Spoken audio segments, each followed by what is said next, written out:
To replace the door gasket on your ice machine, start at a corner and pull the old gasket free of the liner.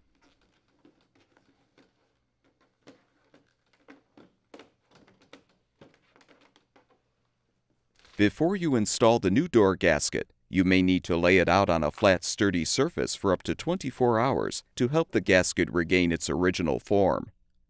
Now, starting on a corner, insert the new gasket into the channel on the liner.